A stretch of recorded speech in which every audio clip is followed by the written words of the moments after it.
Eh bien, bonsoir à tous et bienvenue sur ce live conseil d'Engie. Je suis Paola. J'espère que vous allez bien, que vous êtes bien installés chez vous ou ailleurs. Alors ce soir, on va parler économie d'énergie parce que c'est un sujet vraiment très important et on va parler aussi de travaux de rénovation énergétique. Et pour ça, je suis accompagnée de Mickaël, notre expert. Hello Paola, bonjour à tous. Tu vas bien? Très bien, ravi d'être avec vous ce soir. Alors, ce n'est pas notre premier live conseil Engie qui est dédié à ce sujet, mais on a eu tellement de questions et d'intérêts qu'on s'est dit avec Mickaël qu'il fallait vraiment qu'on creuse. Et donc, on va vraiment aller en profondeur sur le sujet. Alors, Mickaël, peut-être pour qu'on rentre vraiment sur la problématique, est-ce que tu peux nous dire, et aux personnes qui nous regardent, quels sont les leviers dont on dispose pour faire des économies d'énergie ? Alors, au niveau des leviers, il y a 3 leviers principaux. Alors, le premier levier, c'est de mettre en place des éco-gestes. Le deuxième, c'est de piloter son chauffage. Et le troisième, c'est de faire des travaux pour améliorer la performance énergétique de son logement. Alors, quand je parle, le premier pilier qu'on a dit, les éco-gestes, les éco-gestes, en termes d'exemple, c'est par exemple utiliser des programmes éco de son électroménager, ou bien encore ne pas laisser ses appareils envahis continuellement. Ce n'est pas le levier qui aura le plus d'impact sur la facture de façon individuelle, mais si chacun de nous met ces éco-gestes en place, ça aura un véritable impact sur la consommation globale. Il y a la force du collectif qui est importante. Tout à fait. Le deuxième levier qu'on a, c'est piloter son système de chauffage pour chauffer à la bonne température, au bon endroit et au bon moment.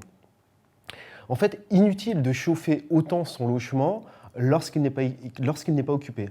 Donc lorsqu'on s'absente, il est important d'abaisser la consigne de température de 2-3 degrés.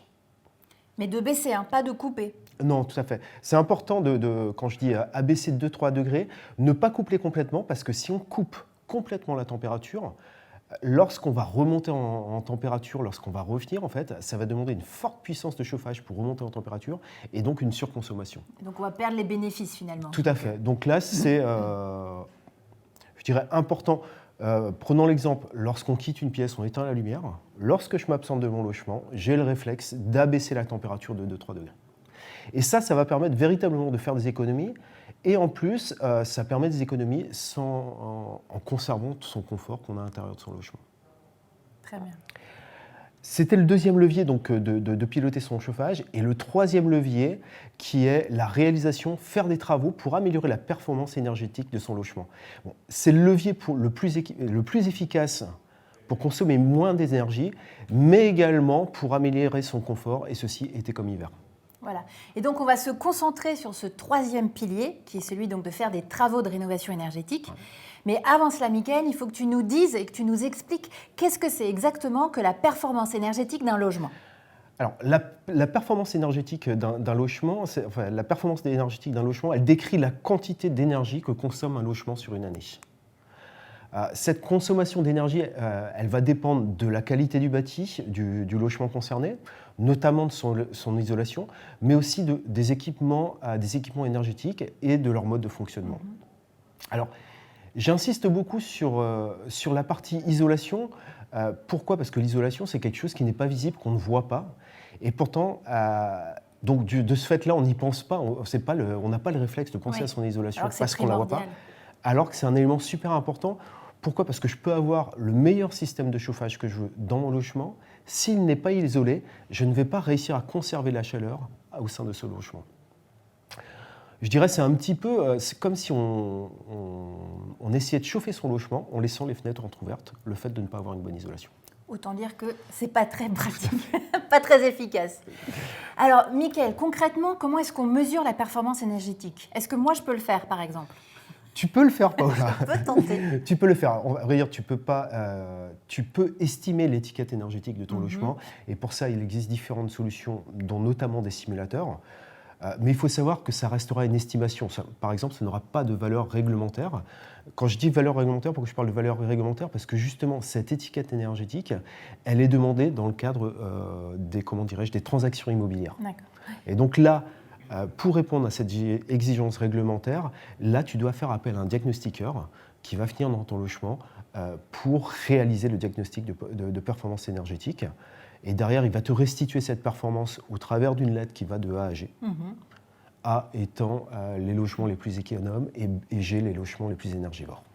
D'accord. Et je crois qu'on parle beaucoup de passoires énergétiques. C'est F et G, c'est ça? Exact. On entend beaucoup, comme tu le dis, de parler de passoires énergétiques. Et en fait, les passoires énergétiques correspondent aux logements qui sont classés F et G. D'accord, très bien. On va pouvoir diffuser vraiment, vous montrer à quoi ressemblent ces fameuses étiquettes énergétiques. Est-ce que tu peux nous expliquer, Mickaël, comment on doit les lire? D'accord. Là, on voit qu'on a, sur ce schéma, on a deux étiquettes. La première étiquette, je vais commencer par l'étiquette de droite, qui correspond à l'étiquette environnementale. Environnementale, elle représente les émissions de gaz à effet de serre du logement sur une année. D'accord. Sur le schéma de gauche, là, c'est la performance énergétique du logement, où pareil, on a des étiquettes qui vont de A à G, A étant les logements les plus économes et G les logements les plus énergivores. D'accord. Très clair. Alors juste avant qu'on continue, je préfère vous dire, à la fin de ce live, on aura un questionnaire qui prend juste 2 minutes. Donc si vous pouvez nous dire ce que vous en pensez, nous ça nous aide beaucoup. Je suis désolée, je dis beaucoup mais vraiment ça nous aide à améliorer l'expérience. Donc si vous voulez bien prendre ces 2 petites minutes à la fin du live, ça sera vraiment pour nous très utile. Donc, on parlait des passoires énergétiques. J'ai entendu dire qu'elles ne seraient bientôt plus, on ne pourrait plus les louer. C'est info, intox? Info. En effet, depuis, la date de prise d'effet, c'est depuis le 1er janvier 2023 pour les logements les plus énergivores, c'est-à-dire les logements qui ont une consommation supérieure à 450 kWh par mètre carré par an. On ne peut plus créer de nouveaux contrats de location pour ces logements-là. Et là, on va aller crescendo en termes d'obligations. On peut peut-être avoir un schéma, je pense qu'on doit avoir un schéma. Voilà, merci. Voilà. Alors, sur ce schéma, on voit les contraintes en ce qui concerne la mise en location des logements. Et on voit sur la droite que depuis le 1er janvier 2023, on ne peut plus mettre en location ces logements énergivores. À partir de 2025, ce seront tous les logements dont l'étiquette énergétique est G qui seront concernés. Ensuite, les étiquettes énergétiques F en 2028. Et enfin, les logements classés E en 2034. C'est-à-dire qu'en 2034, si j'ai un logement qui est classé E, je ne pourrai pas le mettre sur le marché de la location. Je serai obligé de faire des travaux pour le sortir de cette étiquette énergétique E et atteindre un minimum D pour pouvoir le mettre en location. D'accord. Ça, ce sont les contraintes, je dirais, pour les mises en location. Et on voit aussi qu'il y a des contraintes qui arrivent en termes de transactions immobilières, donc la vente de biens immobiliers, et qui sont impactées aussi en fonction de l'étiquette énergétique. Là, c'est à partir d'avril 2023, pour les logements classés F et G, l'obligation de réaliser un audit énergétique. C'est-à-dire que le propriétaire, lorsqu'il va vendre son bien immobilier, il va devoir fournir, en complément du diagnostic de performance énergétique, il va devoir fournir un audit énergétique au futur acquéreur. D'accord. Ça, c'est avril 2023 pour les logements F et G, et ça monte crescendo aussi, puisque en 2025, ce seront les logements E, et 2034, les logements D. D'accord. Donc il faut vraiment prendre ça très au sérieux parce que les échéances arrivent vite et souvent ce sont quand même des travaux assez importants. Donc d'où l'importance vraiment de regarder. Alors on va commencer à regarder les questions qui tombent au fur et à mesure. Bonsoir à tous. Monterrubio, bonsoir Monterrubio. J'ai entendu parler qu'on pourrait avoir une pompe à chaleur à 1 €. Attends, c'est où? Mais il faut que le bâtiment fasse plus de 140 mètres carrés. Est-ce vrai?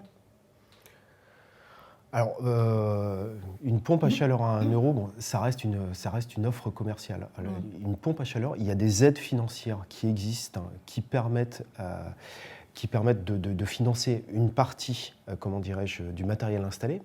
Et ça, je dirais, c'est au cas par cas, puisqu'en fait, ces aides financières vont être impactées par l'équipement qui est installé, mais également par les revenus et par la configuration du ménage. Donc, une pompe à chaleur à 1 €, ça reste une offre commerciale qui va être réalisée par un professionnel. Mais ce qui est surtout important, c'est d'aller calculer les aides financières auxquelles on peut prétendre. Une fois qu'on connaît ces aides financières, on peut aller voir les professionnels.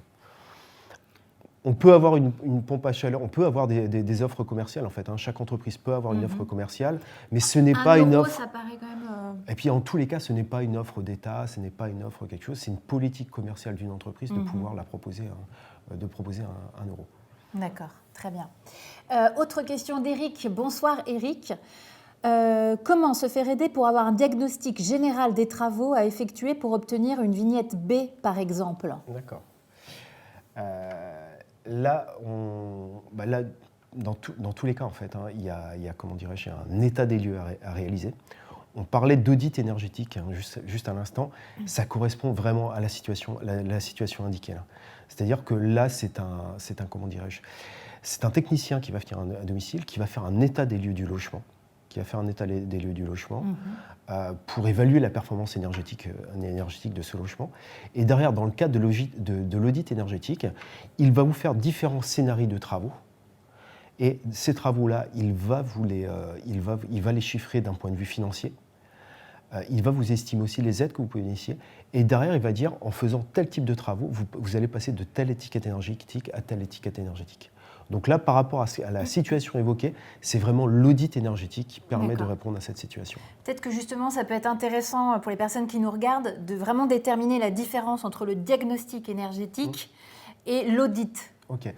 Alors, le diagnostic énergétique, qui est obligatoire pour toute transaction immobilière et même pour toute location depuis 2006, en fait, il se traduit par la venue d'un technicien qui va faire un état des lieux de la performance énergétique, et environnementale du logement, et qui va faire une restitution de cette performance au travers d'une étiquette. Ce qui fait qu'en un clin d'œil, on sait où se situe la consommation du logement. Il va aller un peu plus loin en faisant des conseils sur les travaux pour améliorer cette performance-là, mais je dirais ça va être des conseils de premier niveau. À la différence de l'audit énergétique, qui lui va aller beaucoup plus loin en termes de préconisation de travaux, puisqu'il va faire des préconisations très précises sur les travaux adaptés, différents scénarios en disant ce logement il est en étiquette F, pour passer en étiquette D, il faut faire tel et tel travaux. Il va estimer le coût de ces travaux, il va estimer les aides financières et également les économies qui vont se réaliser à la suite. D'accord. Donc on va dire que l'audit énergétique va plus loin, en fait. Oui, tout à fait. Il va plus loin sur la préconisation des travaux et la précision des travaux à réaliser. Okay. Et si on veut résumer, le diagnostic de performance énergétique, il est obligatoire pour toutes les transactions immobilières. Et l'audit énergétique, lui, va devenir obligatoire pour les ventes dont les biens sont les plus mal classés F ou G. Tout à fait. Je suis bien résumé. J'en profite parce que du coup, on a une question de M. Bonsoir M. Est-ce que c'est payant le diagnostic ? Oui, les diagnostics sont payants. Il y a des professionnels diagnostiqueurs qui sont agréés pour le faire. Et en effet, les diagnostics sont payants. Je pense qu'au niveau du diagnostic de performance énergétique, grosso modo, on doit être entre 150 et 200 euros, mais à confirmer, mais grosso modo, on est dans ces zones-là. D'accord. Et l'audit énergétique, lui ? Oui, l'audit énergétique, il est également payant. Et l'audit énergétique, il va avoir un coût plus élevé, puisqu'on a une prestation qui va plus loin. Je dirais, dans l'ordre général, on démarre aux alentours de 500 ou 600 euros l'audit énergétique. Par contre, ce qui est important à savoir, c'est que l'audit énergétique, on peut bénéficier des aides pour financer l'audit énergétique. D'accord. On peut bénéficier de l'aide MaPrimeRénov', on aura l'occasion d'en parler tout à l'heure, mais on peut bénéficier de l'aide MaPrimeRénov' pour financer l'audit énergétique. D'accord, et pas le diagnostic. Et pas le diagnostic. Ok, c'est noté. Autre question de Jean-Pierre. Bonsoir Jean-Pierre. Isolation par l'extérieur ou l'intérieur ? En termes de performance, je vais dire isolation par l'extérieur. Pourquoi ? Parce qu'en isolant par l'extérieur, on met vraiment une enveloppe tout autour du bâtiment et donc on limite au maximum ce qu'on appelle les ponts thermiques. Alors que si on fait une isolation par l'intérieur, par exemple si on a un étage, on a la jonction des deux. On va avoir, je dirais, le plancher à un endroit qui va faire qu'on va avoir une partie où il y aura ce qu'on appelle un pont thermique. Donc en termes de performance, c'est l'isolation thermique par l'extérieur qui sera la plus performante. Alors, faut savoir aussi que pour l'isolation par l'extérieur, ça impacte aussi comment dirais-je, l'aspect extérieur du logement. Donc, ça demande une déclaration de travaux. Donc, si on est dans des logements, par contre, qui peuvent être classés ou autres, dans certains cas, on ne peut pas faire l'isolation thermique par l'extérieur. Et dans ce cas-là, on se rabat sur l'isolation thermique par l'intérieur. D'accord. L'autre intérêt de l'isolation thermique par l'extérieur aussi, c'est qu'il n'y a pas d'impact à l'intérieur du logement, c'est-à-dire qu'on peut... On ne perd pas d'une part, on ne perd pas de superficie sur l'espace de vie dans le logement. Et deuxième chose, c'est qu'on peut vivre de façon tout à fait normale pendant les travaux, puisque ce n'est pas l'intérieur qui est concerné. Oui, c'est vrai aussi. Avec l'isolation thermique par l'extérieur. C'est pas le même budget non plus. C'est pas le même budget non plus. C'est pas le même budget non plus. On est plus on a un résultat qui est plus performant par l'extérieur. Ça fait aussi office de ravalement, puisque lorsqu'on va faire l'isolation par l'extérieur, l'isolant qui sera posé sera revêtu, soit par un enduit, soit par un parement ou autre. Donc ça va faire aussi office de ravalement. Mais comme tu le dis, ça aura un coût qui va être plus élevé qu'une isolation par l'intérieur. Très bien. Merci beaucoup, Mickaël. On a une autre question de Jean-Pierre. Bonsoir, Jean-Pierre. Non, pardon, c'était vous qui venez de poser la question. Désolée. Pièce inoccupée, point d'interrogation. Je ne dispose pas de thermostat pièce par pièce. Que faire? J'avoue, je n'ai pas tout à fait compris la question. Ok. Je pense comprendre. Je pense comprendre, c'est... il y a une pièce dans le logement. Inoccupée. Par contre, il n'a pas, on va dire, soit de robinet thermostatique, soit de thermostat qui permettent de couper la température sur cette pièce-là. Oui, okay. Là, si c'est un système de boucle à eau chaude, si c'est un système de boucle à eau chaude, c'est-à-dire que vous avez une chaudière ou une pompe à chaleur qui alimente une boucle à eau chaude pour aller alimenter des radiateurs, par exemple, là, l'idéal, c'est d'installer un robinet thermostatique impérativement sur le radiateur concerné, ce qui va permettre d'abaisser complètement la température de cette pièce qui est chauffée. Et si c'est un radiateur, électrique, là, je pense que ce sera plus facile de le couper directement. Oui. Ou de le laisser au minimum si c'est un radiateur. Peut-être que Jean-Pierre voulait savoir si c'est une pièce inoccupée, est-ce qu'il vaut mieux complètement baisser le chauffage ou maintenir quand même un seuil minimum par rapport au reste de la maison ? Ouais, alors à voir si c'est une pièce qui est vraiment inoccupée, on peut vraiment descendre pour pouvoir faire des économies. On peut vraiment descendre. Derrière, elle peut avoir un impact, c'est-à-dire que les cloisons de cette pièce-là, qui communiquent avec les autres pièces, vont être plus froides. Et donc une sensation de confort moins bien. Mais dans tous les cas, il faut bien abaisser. Il faut un système pour permettre d'abaisser la température sur cette pièce-là, c'est indispensable. Oui. Très bien. On va avancer encore un petit peu et puis on prendra au fur et à mesure vos questions, donc vraiment n'hésitez pas. Donc on parlait de la différence entre audit et diagnostic énergétique. Est-ce que tu as une idée, Mickaël, justement de ce que ça représente aujourd'hui sur l'ensemble des logements en France ? Combien de logements sont classés F ou G et quel est à peu près le volume des travaux qu'il faudrait faire ? C'est énorme. C'est énorme. Sur un parc de logements de 30 millions de résidences principales en France, c'est l'Office national de la rénovation énergétique qui indique qu'il y a plus de 5 millions. On a le petit schéma qui est affiché, qu'il y a plus de 5 millions de logements qui sont classés F ou G, les fameuses passoires énergétiques. C'est vraiment énorme, ça représente 17% du parc. Qui est classé EF ou G et donc qui est considéré comme une passoire énergétique. D'accord. Là, je suis sur F et G, donc les passoires énergétiques, mais il faut savoir qu'un logement classé en E n'est pas un logement dit passoire énergétique, par contre, c'est un logement qui est énergivore, c'est-à-dire qui consomme beaucoup d'énergie. Et là, ça représente 22% des logements qui sont classés. Donc, cumuler les trois lettres qui ne sont quand même pas des bonnes notes, soyons clairs, ça représente 39% des logements en France. Donc, c'est colossal. C'est énorme et ça nous montre tout le potentiel d'économies qui sont réalisables, en fait, en réalisant des travaux de performance énergétique. Oui, très bien. Je regarde en même temps si on avait des questions. Ça, on a répondu. M, est-ce que le diagnostic énergétique est payant pour un particulier ? La réponse est oui. Anthony, bonsoir Anthony. Les panneaux solaires, est-ce un bon investissement ? Alors là, sur les panneaux solaires, je dirais qu'il faut vraiment, ce qui va impacter également sur les panneaux solaires, c'est l'exposition de la maison. C'est l'exposition de la maison qui va impacter effectivement sur le rendement. L'inclinaison aussi des panneaux, la possibilité d'inclinaison des panneaux. Donc là, il y a vraiment un vrai calcul à faire, puisque suivant la configuration de logement, on va avoir des rendements de panneaux solaires qui vont être bien différents. Mais là aussi, il y a des experts, et chez Engie d'ailleurs, pour vraiment, pareil, faire un diagnostic et voir quel est l'intérêt d'installer des panneaux solaires sur sa maison et voir comment on peut basculer sur de l'autoconsommation partielle. Voilà, donc c'est quelque chose qu'on doit voir. Donc on a vu vraiment toute l'importance de mesurer la performance énergétique de son logement.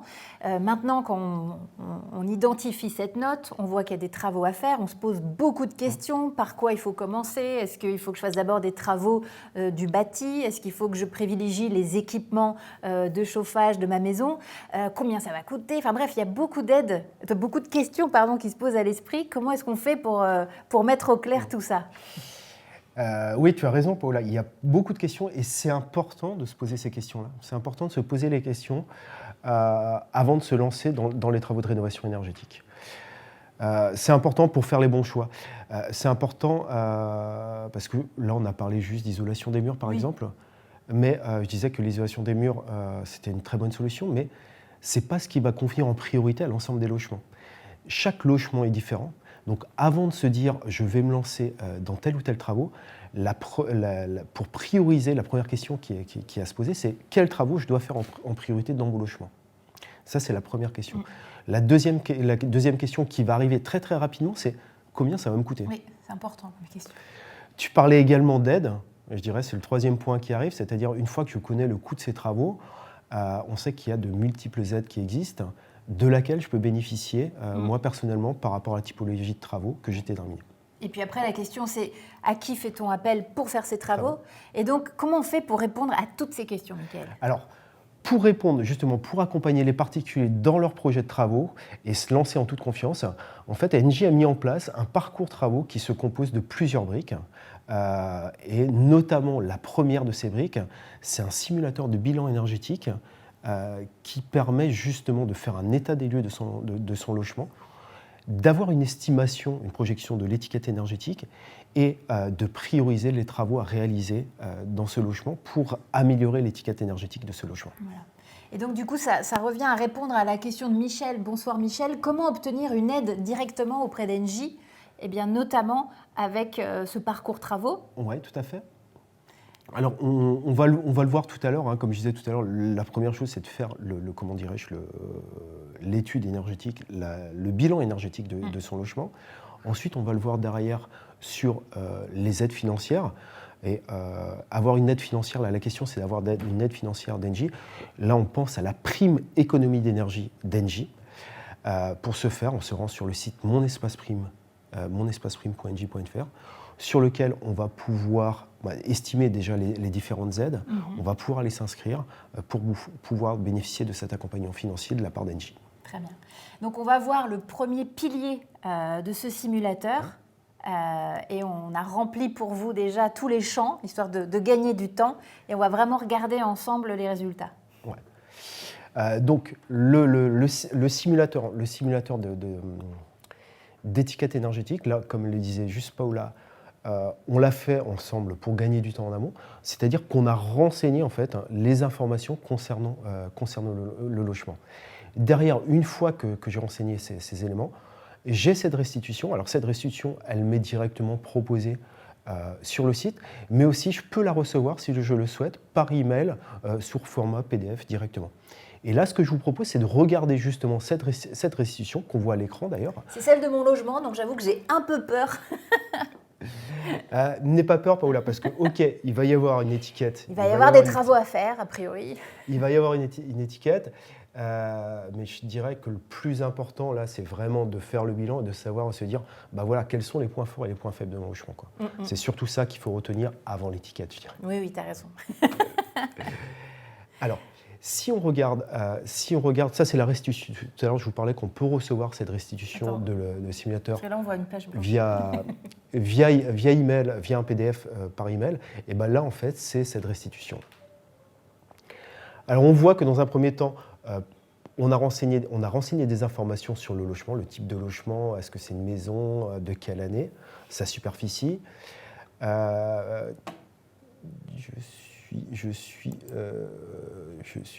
Pardon.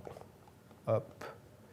Donc, les informations sur le logement, les informations sur le bâtiment, la qualité du bâti, de savoir s'il y a eu des travaux de rénovation qui ont également été effectués sur le logement. La composition des ouvertures, de quoi est composé le système de chauffage et la ventilation également. Et suite, en fait, une fois qu'on a fini de renseigner tous ces éléments-là, en termes de restitution, la première restitution qu'on obtient, c'est le schéma que l'on voit ici. Très beau schéma qui d'ailleurs est assez explicite. On voit tout de suite le rouge alerte, le vert ça va. Tout à fait. Pour aller plus dans le détail, en fait, on voit chaque composante en fait, du bâti représenté, que ce soit le plancher bas, les murs, les fenêtres, la toiture et ainsi de suite. Et sur ces petites cartes, là, on voit qu'on a 2 cartes à chaque fois par rapport à chaque poste. Sur la carte de gauche, c'est la note sur 20 de l'élément concerné. Par exemple, ici, là, si je regarde en bas à gauche, on voit que le plancher bas, il a une note de 16 sur 20. En complément, on voit un petit trait avec un pourcentage ici. Ça correspond à la déperdition de chaleur d'un logement par ce poste-là. Donc ici, dans le cas précis, le plancher bas, sur le logement qu'on a renseigné, il y a une note de 16 sur 20. Et on voit que le plancher, il est responsable de 5% des déperditions de chaleur dans le logement. Si je remonte un petit peu ici, les murs, là, on a une note de 3 sur 20. Ouais, c'est pas bon. C'est pas bon parce que quand on regarde après ici, on voit que les murs, tout à l'heure, on l'abordait, ils représentent 20% de déperdition de la chaleur d'un logement. Donc on voit que rapidement, c'est quelque chose qui va finir en priorité à réaliser pour améliorer la performance énergétique de ce logement. On a un des postes qui a le plus de déperdition, les murs, avec 20% de déperdition de chaleur, et une note qui est 3 sur 20 dans ce cas-là. Et on voit un deuxième poste ici pour le logement, c'est la toiture. Actuellement, on a une note de 1 sur 20, alors que la toiture représente 30% des déperditions de chauffage sur un logement. Ouais, donc on voit qu'il y a vraiment 2 types de travaux prioritaires à faire, toiture, mur. Ouais. Et là, on va se concentrer sur un pour vraiment voir une idée ensuite des aides auxquelles on peut bénéficier. Oui, tout à fait. Alors déjà, avant de passer, là c'est sur le simulateur, on va obtenir ces éléments-là sur le simulateur des aides financières. Mais avant, on va aller plus loin sur cette restitution, parce que là, je vous parlais de la note actuelle, mais on voit aussi la note après les travaux qu'on a préconisé de réaliser. C'est-à-dire que la petite carte qui est sur la droite correspond à la note après les travaux. Pour l'isolation des murs, actuellement, on a une note de 3 sur 20 pour le logement concerné. Après les travaux, on passe sur 20. Et on va le voir aussi, du coup, on regarde ici, naturellement, on l'a vu de façon très rapide, ça sautait aux yeux que les travaux pour cette configuration sont en priorité l'isolation des murs et l'isolation de la toiture. Et derrière, si on va plus loin ici, on a une restitution de l'étiquette énergétique. On voit qu'actuellement, le logement, il a une étiquette énergétique E, et en réalisant les travaux préconisés, c'est-à-dire les 2 types de travaux préconisés, on passe à une étiquette énergétique B. D'accord. Pareil pour l'étiquette environnementale du logement. Super. Alors, je prends d'autres questions. Édouard, bonsoir Édouard. En combien de jours puis-je avoir les résultats de l'audit énergétique ? Alors, l'audit énergétique, je rappelle, c'est un technicien qui vient à domicile, qui vous fait un état des lieux et qui vous fait des préconisations de travaux. Alors, ça va dépendre de chaque entreprise. Je ne connais pas la politique commerciale des entreprises qui font l'audit, mais en précisant à l'entreprise qu'il y a un caractère d'urgence, parce que j'imagine si la question est posée, je pense que ça peut être très rapide, très rapide, parce qu'il va faire un état des lieux, il va faire des relevés en fait. Le technicien qui va venir sur place va faire des relevés, qui va rentrer dans un logiciel derrière qui va faire le calcul. C'est un logiciel qui est vraiment réglementé, qui va faire les calculs. Et derrière, une analyse. Donc je pense que sous une semaine, c'est réalisé. Mais ça, en fait, je dirais, c'est la politique de chaque entreprise qui réalise des Et l'audit, c'est quand même la version qui va plus loin en termes de réponse, qui doit aussi proposer des estimations de coûts. Donc bon, après, ça dépend vraiment ensuite de chaque cabinet, mais comme dit Mickaël, entre 1 et 2 semaines, normalement, c'est faisable. Tout à fait, en précisant en plus, si jamais il y a un caractère d'urgence, en précisant ce point-là, je pense que c'est tout à fait réalisable. Ouais. Autre question de Nelly. Bonsoir Nelly. Je suis sur le point de faire des travaux d'amélioration de ma performance énergétique. Puis-je avoir une idée de l'aide financière de Engie dans le cadre de la prime C2E, sachant que j'y suis éligible? Ouais, bah on va le voir juste après, hein, puisque là, par exemple, on a pris le cas de la maison de Paola, où on a fait la simulation de l'étiquette énergétique. Ça, c'est la première brique, c'est le simulateur d'étiquette énergétique qu'on retrouve sur le site monespaceprime.engie.fr. Et la deuxième brique du parcours travaux, c'est le simulateur des aides financières. C'est-à-dire qu'on a en ligne sur le site monespaceprime.engie.fr un simulateur qui va vous permettre de renseigner les travaux que vous souhaitez réaliser. Le montant, vous allez pouvoir renseigner le montant de ces travaux dans le simulateur si vous avez déjà réalisé un devis avec impôt personnel. Et derrière, il va vous déterminer précisément le montant de la prime économie d'énergie d'Engie que vous allez pouvoir bénéficier, mais également le montant de ma prime rénov que vous pouvez bénéficier pour le type de travaux concernés. Donc pour répondre, pour obtenir de façon très concrète et très précise le montant de la prime économie d'énergie, on se rend sur monespaceprime.engie.fr, là où on trouve un simulateur qui va permettre de faire de ce calcul. Et on va justement y aller dans quelques minutes, Nelly. Emmanuel, bonsoir Emmanuel. Est-ce que ma prime rénov fait des audits énergétiques? Alors, ma prime rénov est une aide gouvernementale, c'est une prime. Et l'audit énergétique, c'est autre chose. L'audit énergétique est réalisé par des personnes qui sont habilitées à faire des audits. Par contre, ce que je disais tout à l'heure, c'est peut-être là qu'il y a l'amalgame, c'est que l'audit énergétique peut être financé en partie par l'aide MaPrimeRénov'. Voilà, mais ce sont deux choses distinctes. Complètement distinctes, tout Complètement à fait. distinctes. Mais c'est vrai que ce n'est pas toujours évident de s'y retrouver parce qu'il y a tellement en plus de termes que parfois on s'y perd un petit peu. On continue un petit peu dans les questions parce qu'il y en a beaucoup. Oui. Thomas, bonsoir Thomas. Si l'isolation des murs est difficile, façade maison ancienne, corniche à l'intérieur, sur quel poste agir pour améliorer l'efficacité énergétique? Donc là, c'est ce qu'on voyait tout à l'heure. Hein. Là, c'est vraiment de faire le bilan énergétique de son logement. D'une façon générale, hein, les deux plus gros postes de déperdition qu'on va avoir sur un logement, ce sont la toiture qui représente à peu près 30% des déperditions d'un logement, les murs, 25%. Donc, comme on disait, là, si c'est difficile, je pense que le gros poste derrière qui va être, c'est l'isolation de la toiture qui va venir très rapidement derrière. Dernière question et après on avance. Mini-moi, hello Mini-moi, le coût d'un audit. Donc on a dit un audit, c'est... Ça démarre, un audit va démarrer aux alentours de 500-600 euros. 500-600 euros la réalisation d'un audit. Voilà.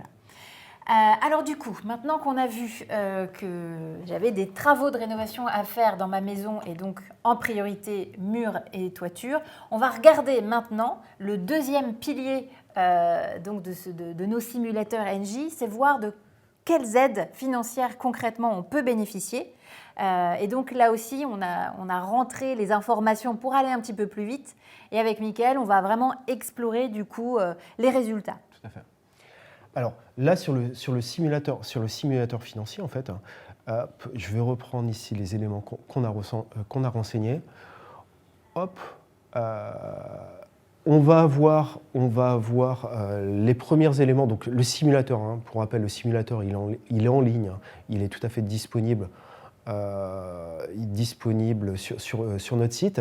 Les premiers éléments que vous allez devoir renseigner, c'est des éléments, on le voit ici hein, sur la synthèse, des éléments qui concernent le logement, qui vont permettre de s'assurer qu'on rentre bien dans les critères d'éligibilité des différentes aides. Ensuite, on a une partie qui est tout ce qui est je dirais plus personnel, puisqu'on va toucher sur le revenu fiscal et la composition du foyer. Enfin, on va décrire les travaux que l'on souhaite réaliser. On va décrire, par exemple, ici, on a pris le cas de l'isolation des murs, une isolation des murs par l'extérieur, où on avait 50 mètres carrés d'isolation des murs par l'extérieur effectuée. Et là, quand vous serez sur le simulateur, il y a deux possibilités. Soit vous ne connaissez pas le coût des travaux, et à ce moment-là, vous indiquez que vous ne connaissez pas le coût des travaux, et l'outil va vous donner une estimation du coût des travaux. Ça reste une estimation, ça ne remplacera jamais un devis réalisé par un professionnel sur place, mais ça vous donne un ordre d'idée des coûts sur lesquels il faut se projeter pour réaliser cette typologie de travaux. Ça, c'est la première situation, je ne connais pas le coût des travaux, ou alors vous êtes déjà avancé dans votre projet, vous avez déjà réalisé des devis, et dans ce cas-là, vous allez pouvoir renseigner le montant du coût des travaux que vous a donné le professionnel. Et une fois qu'on a donné ces éléments-là, on le voit ici, une fois qu'on a renseigné tout ça, on voit ici, sur la situation précise, où on a pris l'exemple de l'isolation de murs pour 50 mètres carrés, on voit qu'on a un coût global du projet de 7 850 €. On voit qu'à partir des éléments renseignés, on peut bénéficier d'une prime économie d'énergie de 512 €. Et enfin, on voit que la prime Rénov', toujours l'aide gouvernementale, la prime Rénov' se monte à 3 000 €. Ce qui fait qu'on peut bénéficier entre la prime économie d'énergie d'Engie, la prime Rénov', on peut avoir des aides qui sont estimées à 3 512 €, soit un reste à charge pour le projet ici de 4 338 €. C'est quand même intéressant. Et tout ça, évidemment, ça dépend des conditions personnelles, des revenus. Tout à fait. Chaque cas est particulier, mais au moins cet outil permet vraiment de faire une estimation. Et permet de faire une estimation vraiment précise en fonction de la composition de son foyer, en fonction de ses revenus, en fonction de la typologie des travaux. On va avoir quelque chose de très, très personnalisé. Merci beaucoup, Mickaël. Alors, on continue sur les questions. Mumucheuse, bonsoir Mumucheuse, qui est habilité à faire un audit énergétique et qui ne soit pas partie prenante commercialement pour les travaux? Ouais, c'est une question très importante. Il y a un agrément pour pouvoir proposer un audit énergétique. Il faut être agréé, il faut avoir un agrément. Là, on parle vraiment d'audit énergétique. Je vois un petit peu le sens de la question derrière, si je fais un petit peu d'interprétation, c'est de se dire, j'ai déjà vu des entreprises qui faisaient de l'isolation et qui me proposaient un audit énergétique. Ce n'est pas un audit énergétique qu'elles vont proposer, c'est une estimation énergétique, de dire vers où vous avez plus de déperdition. Et derrière, je vois un petit peu ce qui est dit en disant, comme il fait de l'isolation, bien entendu, c'est telle ou telle partie. Non, l'audit, pour pouvoir réaliser un audit, il faut être agréé, il faut avoir l'agrément pour pouvoir réaliser cet audit. Donc, ce sont des personnes indépendantes du bâtiment pour réaliser. Donc il vaut mieux choisir un cabinet indépendant, en effet, qui ne fait pas derrière des travaux pour une plus grande transparence. Tout à fait, mais de toute façon, c'est une obligation en termes d'audit. On ne peut pas avoir de parti pris pour telle ou telle solution. C'est-à-dire que il y a le système de calcul, il est très réglementé. Ils ne peuvent pas faire le système de calcul par eux-mêmes. C'est-à-dire les données qui vont être récoltées là vont être rentrées dans un ordinateur qui va avoir des calculs, et le logiciel derrière qui fait les calculs, c'est un logiciel qui est validé par les différents gouvernements. Donc on ne peut pas s'avancer. Il y a un label spécifique ou pas ? Tout à fait. Alors c'est le label pour la réalisation d'audit en fait. Il faut avoir l'agrément pour pouvoir faire des audits. D'accord, donc ça c'est vraiment un point important à vérifier. Oui. Très bien. Chantal, bonsoir Chantal. Un technicien pour état des lieux, mais où le trouver pour ne pas se faire arnaquer ? C'est ça, en fait. Oui, tout à fait. Alors, technicien, souvent on parle de DPE, il y a l'annuaire des DPE qu'on va retrouver. Diagnostic de performance énergétique. Pardon. On va le trouver. Ou autrement, pareil, sur l'audit énergétique, en tapant sur Internet sur audit énergétique, on va obtenir en fait la liste des professionnels qui sont agréés pour fournir cet audit énergétique. D'accord. Et bien vérifier en effet cet agrément. Ensuite, anonyme, avec le A, c'est pas mal. Durée de validité des DPE et audits, s'il vous plaît.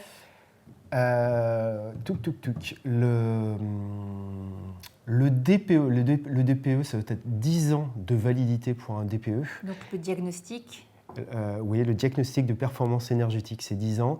Et l'audit énergétique, lui, c'est 5 ans. Parfait, merci Mickaël.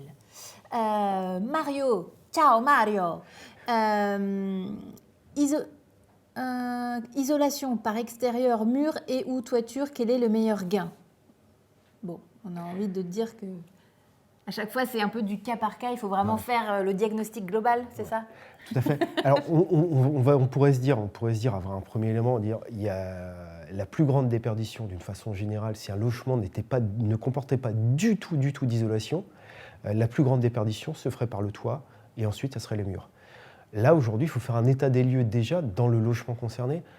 Est-ce qu'il y a déjà un petit peu d'isolation sur les combles? Est-ce qu'il y a déjà un petit peu d'isolation sur les murs? C'est vraiment de pouvoir faire l'état des lieux du logement pour prioriser les travaux à réaliser. Alors, je vous propose maintenant de voir concrètement, maintenant qu'on a vu quelles étaient les aides financières auxquelles je pouvais bénéficier pour ma maison. Maintenant, l'étape d'après, c'est vraiment à qui faire appel pour ces travaux. Est-ce que là aussi, Engie nous accompagne? Oui, tout à fait. Ça, je dirais, c'est la dernière brique, la brique finale, en fait, je dirais, pour trouver le professionnel de confiance. Et là aussi, Engie vous accompagne puisque en contactant nos conseillers qui sont spécialisés sur tout ce qui est les travaux et la rénovation énergétique, ils vont pouvoir vous communiquer la liste des professionnels reconnus garants de l'environnement. C'est le label RGE. Et là aussi, c'est quelque chose qui est très important parce que pour être éligible aux différentes aides, que ce soit MaPrimeRénov' ou la prime économie d'énergie, vous devez impérativement passer par un professionnel qui a cet agrément reconnu garant de l'environnement. Alors reconnu garant de l'environnement, ça veut dire qu'on est face à un professionnel qui a été formé, qui a l'habitude de travailler justement sur les travaux d'efficacité énergétique et donc qui a tous les agréments pour le faire, qui est indispensable pour les aides, mais en plus c'est un gage de s'assurer que le professionnel est bien formé, habitué à travailler avec ces matériaux. Et ça, c'est vraiment très, très important de le vérifier.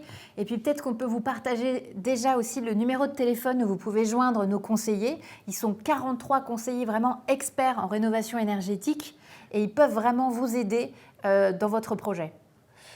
Alors, ces conseillers, tout à l'heure, on parlait du parcours travaux avec les différentes briques. On a vu la première brique qui est le simulateur du bilan énergétique du logement, le simulateur des aides financières. On le retrouve sur notre site tout à l'heure, je disais monespaceprime.engie.fr, on retrouve ces simulateurs. Par contre, à la moindre interrogation, n'hésitez pas, on a des conseillers qui sont spécialement formés pour vous accompagner. Par exemple, vous êtes en train de faire de votre audit énergétique, il y a une question que vous posez ou quoi que ce soit, n'hésitez pas à contacter un conseiller. On peut les contacter, le numéro c'est le 09 77 42 24 54. Donc que ce soit par Internet ou par téléphone, parce que vous avez besoin d'un complément d'information, n'hésitez pas, on est à votre disposition. Voilà. Et petite précision aussi, c'est que monespaceprime.engie.fr s'adresse à tout le monde et pas uniquement aux clients Engie. Donc c'est vraiment pour toutes les personnes qui ont pour projet de faire des travaux de rénovation énergétique, et bien ce site est pour eux, monespaceprime.engie.fr. Et ils peuvent également appeler nos conseillers, voilà, qui n'est pas réservé uniquement non plus à nos clients, tout à fait. puisqu'on accompagne l'ensemble des personnes, l'ensemble des particuliers qui souhaitent faire des travaux pour améliorer, qu'ils soient clients Engie ou pas. Engie est là pour accompagner ces personnes-là. Absolument. Et donc, on a encore des petites questions. Cassis, bonsoir Cassis. Que faut-il comme doc pour obtenir un éco-PTZ et quelles sont les primes rénov'? Alors, les documents déjà. L'éco-PTZ, l'éco-PTZ, c'est l'organisme, c'est un organisme bancaire qui va vous fournir ce prêt qui est financé en partie par l'État, puisque c'est une aide qui permet de financer jusqu'à un certain plafond les travaux à taux zéro. Donc là, vous contactez votre banque qui va vous renseigner sur les documents à fournir pour monter l'éco-prêt à taux zéro. Et je crois qu'il y avait un deuxième point que je n'ai pas relevé. Il y avait une deuxième question. Je l'ai perdu. Non. Quelles sont les primes rénov'? Alors, MaPrimeRénov', on l'a vu tout à l'heure sur MaPrimeRénov' avec le simulateur, on l'a vu tout à l'heure avec le simulateur des aides financières. Vous pouvez vous rendre sur le site Mon Espace Prime et là, vous pouvez de façon personnalisée calculer le montant de cette aide pour vos travaux. Autre question, merci beaucoup Mickaël, de Michel. Bonsoir Michel. Si je dois changer ma vieille chaudière, comment choisir entre gaz, électricité, pompe à chaleur? Alors, donc là aujourd'hui, on parle d'une personne qui a une vieille chaudière. Donc une chaudière, ce qui veut dire qu'il a une chaudière, ça veut dire qu'il a une boucle à eau chaude derrière. C'est-à-dire que la chaudière va produire une eau chaude qui va être distribuée dans les différentes pièces pour réchauffer les différentes pièces. Donc, ayant déjà ce système de boucle à eau chaude, déjà, je ne vois pas l'intérêt d'aller installer des convecteurs électriques. On a déjà une installation en place qu'il faudrait enlever, alors que c'est une installation de boucle à eau chaude qui apporte du confort. Donc je dirais, on va se diriger soit par une personne qui est par exemple une chaudière fuel ou au gaz, va se positionner soit en remplacement de cette chaudière-là, c'est-à-dire la chaudière existante, la remplacer. Si c'est une chaudière au fioul, il ne pourra pas la remplacer puisqu'on ne peut plus installer de chaudière fioul neuve. Donc, si le réseau de gaz naturel passe auprès de chez lui, il va pouvoir installer une chaudière au gaz naturel. Une autre solution aussi existe, qui fonctionne avec cette boucle à eau chaude, c'est l'installation d'une pompe à chaleur qu'on appelle RO. C'est-à-dire qu'on va prendre les calories dans l'air pour distribuer ces calories qu'on a récupérées dans l'air dans le système de chauffage. C'est une solution très performante, qui fonctionne très bien, sur lequel on entend beaucoup parler. Par contre, il y a un point de vigilance pour ce genre de solution. Il faut qu'on ait un logement qui soit performant, qui soit bien isolé. Pourquoi ? Parce que si on est, entre guillemets, dans une passoire énergétique, oui. Ça va demander beaucoup de puissance, on va être obligé de surdimensionner la pompe à chaleur pour répondre à ces besoins ou autres, et du coup, on n'aura pas l'effet escompté d'économie qu'on peut espérer avec une pompe à chaleur. Donc, ce que je dirais, la pompe à chaleur, c'est une très bonne solution, à condition de respecter les critères, c'est-à-dire qu'on a un logement qui soit déjà bien isolé et que la pompe à chaleur installée soit bien calibrée par rapport au logement. Et donc pour ça, on peut déjà faire un diagnostic de performance énergétique, savoir comment se situe son logement en termes justement d'étiquette. Et ensuite, on peut voir en effet si la maison est plutôt bien notée, pourquoi pas envisager la pompe à chaleur. Alors, c'est pareil, je prenais cette situation-là, mais justement, si on a un logement qui est mal isolé, je dirais, avant d'aller installer un système de chauffage, la priorité, enfin de mon point de vue, la priorité, c'est de se pencher sur l'isolation. Pourquoi de se pencher sur l'isolation ? Déjà pour se dire, la chaleur que je vais produire, il faut que je la garde dans le logement, sinon c'est du gaspillage. Alors ça, c'est le premier point. Il y a un deuxième point qui est important. Si je le fais dans cet ordre-là, avec cette étape-là, le fait d'isoler mon logement va me permettre d'installer un système de chauffage moins puissant, puisque j'ai besoin de moins de chauffage. Et donc faire des économies. Tout à fait. Donc c'est important aussi ce point-là sur la partie isolation. Ouais. Autre question, Audrey. Bonsoir Audrey. Est-ce qu'un diagnostic peut être faux quand la maison est habitée seulement 6 mois dans l'année ? Alors, il y a eu une évolution réglementaire sur les diagnostics de performance énergétique. Précédemment, un diagnostic de performance énergétique pouvait être calculé sur les consommations, c'est-à-dire sur les factures d'énergie d'un logement. Ce qui n'est plus le cas depuis l'année dernière ou l'année d'avant. Il y a une réglementation sur le diagnostic de performance énergétique et ce n'est plus le cas. Un diagnostiqueur ne peut plus se baser sur les consommations du logement, mais est obligé de prendre en considération les éléments du bâti. Donc, peu importe, avec la nouvelle version du diagnostic de performance énergétique, peu importe, entre guillemets, le taux d'occupation, l'étiquette rendue sera en fonction de la qualité du bâti. D'accord, très clair. Autre question de VHT. Bonsoir VHT. Le parcours travaux est-il gratuit ? Tout à fait, il est gratuit, le parcours travaux. Il est disponible sur le site internet, on disait tout à l'heure, pour nos clients, pour nos prospects, pour l'ensemble des particuliers, et il est complètement gratuit. Cédric, bonsoir Cédric. Faut-il passer par Engie pour un audit sûr? Non, c'est pas Engie qui va donner, Qui va faire l'audit. qui va faire l'audit ou qui va donner l'agrément en fait au niveau de l'audit. Pour avoir un audit sûr, ce qu'il faut s'assurer, c'est que l'entreprise a le bon agrément pour délivrer l'audit. Ouais. Mais ce n'est pas une obligation de passer par telle ou telle entité. Ce qui est obligatoire, c'est de s'assurer, lorsque le professionnel que je vais solliciter, qu'il a le bon agrément. Voilà. Engie, lui, va proposer le simulateur, mais par contre, on ne fait pas d'audit en tant que tel. Tout à fait. Christophe, bonsoir Christophe. Est-ce qu'un projet combinant différentes sources d'optimisation, changement de fenêtre, toiture, permet d'obtenir des aides pour chaque élément? Oui. Oui. Tout à l'heure, je crois qu'il y a eu la question de savoir si les aides étaient cumulables.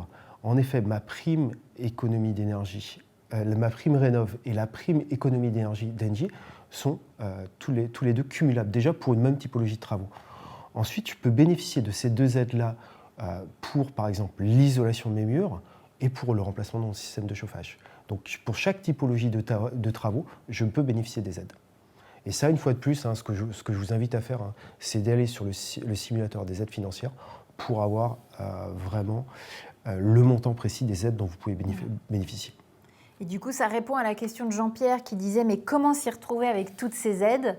Justement, le simulateur maprime.engie.fr vous permet justement d'y voir clair là-dessus. C'est le genre de réflexion de Jean-Pierre, c'est ce qui nous a amené à mettre ça en place, parce que justement, c'est les retours qu'on avait de nombreuses personnes en disant « Il y a de multiples informations à trouver, il faut que j'aille sur tel site pour avoir toutes les informations. » Et c'est justement ce qui nous a amené à développer ce simulateur d'aide financière pour trouver l'ensemble de ces informations en un seul et même endroit sur le site Engie. Nelly, si c'était là. On doit renseigner le revenu fiscal de quelle année, s'il vous plaît? Alors, on va se baser sur le dernier avis d'imposition. Sur le dernier avis d'imposition qu'on a à disposition. Je ne pourrais pas dire telle année, parce qu'en fonction d'où on se situe, de quelle période de l'année on se situe, soit on a le revenu d'imposition de N-1, voire N-2 si on est en début d'année. Donc le dernier avis d'imposition que vous avez à disposition. J'ai beaucoup de questions du coup. On parle beaucoup de déperdition de chaleur parce qu'on chauffe encore en cette saison, mais quid de la conservation de la fraîcheur pendant les saisons chaudes? Eh bien, je l'ai abordé en début, je crois que c'était en début, en disant que d'améliorer la performance énergétique, ça permet de diminuer ses consommations et d'améliorer son confort. D'améliorer son confort parce que, par exemple, d'isoler son logement, bien sûr, ça permet de faire des économies, mais aussi en termes de confort, en termes de sensation de bien-être dans son logement, c'est important. Et ça, c'est valable, tout ce qui est isolation, c'est valable en termes de confort d'hiver, mais également en termes de confort d'été. C'est-à-dire qu'un logement isolé va permettre de garder la chaleur pendant l'hiver, mais pendant l'été, il va nous protéger pour limiter en fait l'entrée de la chaleur dans un logement. Donc le double impact de l'isolation, c'est au niveau du confort valable, je conserve la chaleur l'hiver et je me protège de la chaleur l'été. Maintient une fraîcheur ambiante grâce à l'isolation. Ouais. Parfait. Autre question, Dave51. Bonsoir Dave. Existe-t-il des aides pour le changement des fenêtres? Oui, il existe également des aides pour le changement des fenêtres et notamment la prime économie d'énergie d'Engie pour les fenêtres.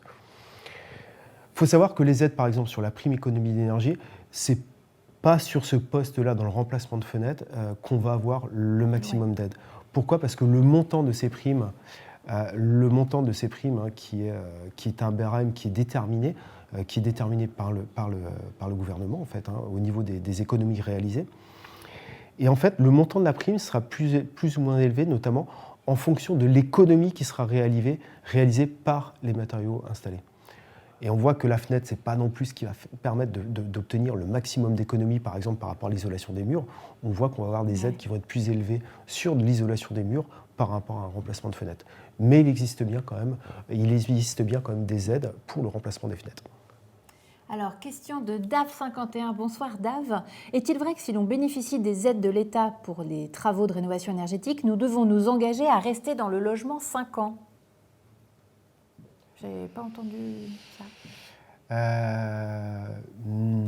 Logement 5 ans, ça ne me parle pas. Dans tous les que le logement soit utilisé en termes d'habitation principale, que ce ne soit pas une habitation secondaire, que le logement soit utilisé en termes d'habitation principale, ça c'est sûr. Mais dans tous les cas, ce n'est pas parce que j'ai bénéficié une aide pour me financer des travaux d'économie d'énergie aujourd'hui que dans 2 ans, je ne peux pas vendre mon logement. Ça, c'est sûr. Par contre, oui, il doit y avoir un système parce que, en fait, ces aides-là sont dédiées, enfin, certaines de ces aides-là sont dédiées à condition que, notamment MaPrimeRénov', à condition que le logement soit occupé à titre de résidence principale. Je crois que c'est qu'il soit occupé à minima sur 8 mois de l'année que le logement soit occupé. Ouais, on a une équipe de modération qui a peut-être vérifié ce point aussi. Ouais. Comme ça, on aura une réponse. Mais merci beaucoup, Mickaël, en tout cas. Chantal demande s'il y a une limite d'âge pour la prime rénovation. Aucune limite, aucune limite sur l'âge. Alors, il y a une limite en termes d'âge, c'est que à minima, pour obtenir MaPrimeRénov', il faut que votre logement il ait un minimum de 15 ans. Et il faut qu'il ait un minimum de 15 ans. Sur la prime économie d'énergie, c'est beaucoup moins puisque c'est à partir de 2 ans. Mais si on regarde au niveau de l'âge, ce n'est pas l'âge du bénéficiaire, mais c'est l'âge du logement qui peut impacter. C'est vrai que ce serait un peu vache quand même de mettre ça. Alan, bonsoir Alan. Peut-on isoler une véranda et rentre-t-elle dans l'audit énergétique ? Rentre-t-elle dans l'audit énergétique Monsieur fait partie de la maison, pourquoi le... Ouais, on peut isoler une véranda en fait. Après, à voir quelle solution technique, là il faut rencontrer les professionnels, quelle solution technique mettre en place pour isoler une véranda, mais c'est tout à fait réalisable. Très bien. Tac, je regarde si j'ai fait le tour des questions. Là, c'est une question de Albe. Bonsoir Albe. J'ai entendu dire qu'il était plus adapté de commencer par le haut de la maison quand on fait une rénovation thermique. En l'espèce, dans une maison R+1 avec l'étage sous comble, il faudrait refaire l'isolation sous la toiture. Est-ce que vous validez ? Si oui, est-ce possible de faire un pack toiture plus isolation extérieure ? Là, c'est peut-être un peu... Est-ce qu'il faut démarrer par le haut ? Enfin, à voir après avec les professionnels, mais je vois pas de choses qui contraindraient à démarrer par le haut. On a tendance à démarrer les travaux en termes d'isolation par le haut. Pourquoi ? Parce que la chaleur s'élève, donc on se dit automatiquement ça va partir. Maintenant, s'il y a quelque chose à prioriser et qu'on voit qu'on a davantage de déperdition parce qu'on a des murs qui sont très très mal isolés, il vaut mieux démarrer par l'isolation des murs. Mais par contre, il est tout à fait possible de faire des packs de travaux qui combinent l'isolation de la toiture et l'isolation des murs, que ce soit intérieur ou extérieur d'ailleurs. Donc je ne vois pas de choses qui empêcheraient ou qui contraindraient en fait, de démarrer spécialement par le haut. Je pense qu'il vaut mieux raisonner en disant si je ne peux pas faire les deux en même temps, quel est celui qui va m'apporter le plus d'économie et le plus de confort. Et ensuite, oui, tout à fait, on peut faire un package et en réalisant l'isolation des combles et l'isolation des murs par la même occasion. Mais c'est vrai qu'il vaut mieux déjà voir au global sa maison, comment elle se situe, où est-ce qu'il y a le plus de déperdition. Et comme tu dis, prioriser vraiment en fonction et à chaque fois, c'est du cas par cas. C'est du cas par cas, tout à fait. Donc voilà. Tout en sachant que la réflexion peut venir par le fait que la déperdition la plus importante se passe par le toit, puisqu'on a à peu près 35% de déperdition de la chaleur qui se passe par le toit. C'est peut-être de là que vient cette réflexion-là, mais il faut voir que si c'est véritablement le cas sur le logement concerné, en fait. Merci beaucoup, Mickaël. Je crois qu'on a fait le tour des questions. Il y en avait beaucoup. Et puis, il y en a beaucoup aussi auxquelles on va répondre avec l'équipe chat. J'espère que ça vous a intéressé. N'hésitez pas à nous dire avec un pouce en haut ou un pouce en bas qu'est-ce que vous avez pensé de ce live. Nous, on préfère en haut. Ça reste entre nous. En tout cas, merci beaucoup de nous avoir suivis. Merci, Mickaël, d'avoir répondu à toutes ces questions, pour ton expertise Ça a été un plaisir de faire ça. Et cette clarté. En tout cas, voilà, on espère que ça vous a plu et on vous dit à très bientôt pour un prochain live conseil d'Engie. Passez une belle soirée. Bonne soirée.